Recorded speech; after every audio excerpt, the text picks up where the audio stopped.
Bonjour les amis, bonjour YouTube. Aujourd'hui vidéo sur un petit drone, donc c'est le Spirit LR 3.0. Pourquoi je voulais faire cette petite vidéo sur ce modèle là? Parce qu'en fait c'est en petit drone à moins de 100 euros. C'est la première fois que je vois un... Il vaut 99 euros. C'est la première fois que je vois un drone qui vole aussi longtemps. C'est un drone qui va voler 25 minutes. Je l'ai testé en vol et c'est vraiment qu'on est proche des 25 minutes. Je dirais pas qu'on vole vraiment les 25 minutes, mais je dis 22-23 minutes sans problème. J'étais surpris quand même de ces performances de temps de vol pour un petit modèle. Caméra vidéo, carte SD pour pouvoir enregistrer et on a un retour Wi-Fi pour le retour vidéo sur votre téléphone ou sur tablette. On peut utiliser un masque, on peut utiliser une Verbox pour mettre son portable dedans de façon à pouvoir faire du vol en immersion en fait, tout simplement. Donc ça c'est un masque qui vaut pas cher du tout, ça vaut une vingtaine d'euros.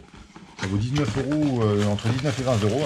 On clipse le téléphone dedans pour pouvoir faire du vol en immersion à faible coût. Donc on enclenche son smartphone et on va pouvoir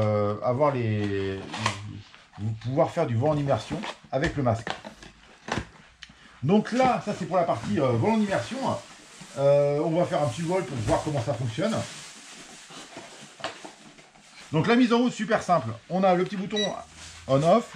Là ici on appuie sur le petit bouton, ça va clignoter.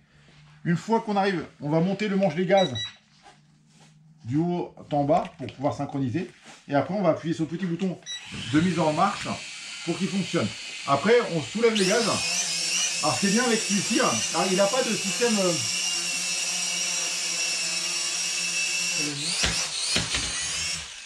Ce modèle-là n'a pas de système de GPS. On n'a pas d'aide au pilotage. Il ne revient pas à son point de vol tout seul. Ce modèle-là n'a pas de GPS. Donc il ne peut pas retourner à son point de départ sans... comme un Mantis, un Unique ou un DJI. On n'a pas ce système-là incorporé dessus. On reste toujours sur un petit drone à 100 euros. Donc il n'a pas toutes ces fonctions-là. Donc là on a un stabilisateur d'altitude. Donc en fait quand vous allez le mettre à une certaine altitude sans toucher au manche des gaz, il va se maintenir. Et on va pouvoir le monter ou le descendre. Il va à peu près se maintenir à la même altitude. Donc on va faire le premier vol. On appuie sur le petit bouton. Ça va enclencher les moteurs. Et après je vais vous donner l'ordre de se soulever. Donc c'est très stable. On arrive à poser la radio. Et il vole vraiment tout seul. Alors il va toujours varier un tout petit peu à droite ou à gauche. Par moment, ça se peut un tout petit peu, mais vous voyez, je touche pas, je triche pas du tout. Et ça vole vraiment, c'est assez stable. Après, on va pouvoir lui donner l'ordre de monter ou descendre. On va pouvoir faire les loopings avec. On va pouvoir faire pas mal de choses. Et on va pouvoir se déplacer facilement avec.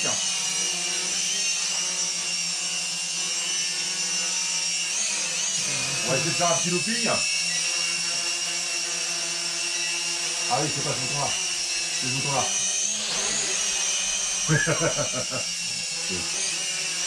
Un petit tonneau. Hop. Alors il n'y a pas de très grande complexité pour faire ces figures-là. En fait, on appuie sur le manche. On appuie sur le manche, donc on va lui donner un peu d'altitude on appuie sur le manche et on lui donne l'ordre dans le sens qu'on va faire le looping. Et en fait, il fait automatiquement le looping. Après, on va pouvoir se déplacer dans la pièce.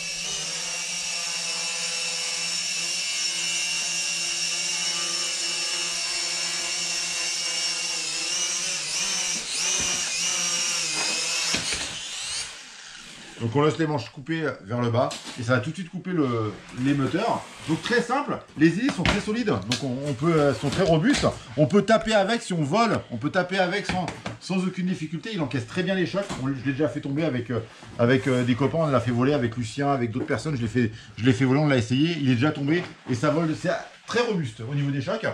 Il est vendu avec des protecteurs d'hélice, si on veut. Donc attendez, on va ouvrir la boîte. Tout est dans la boîte. Donc on a les hélices de secours. Et on a les protecteurs d'hélice. Alors je les ai pas mis parce que c'est pas une question de... Je sais piloter, donc je sais que je vais pas taper de beaucoup avec.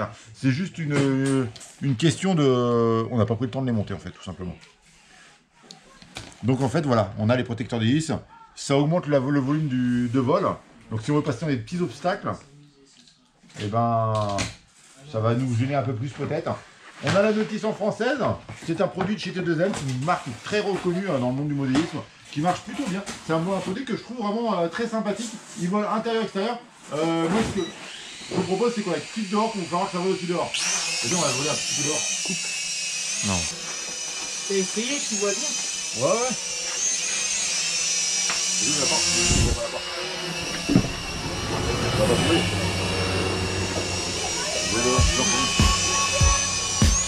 Il y a du vent ou pas aujourd'hui? Un peu.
La chance, on a bien posé.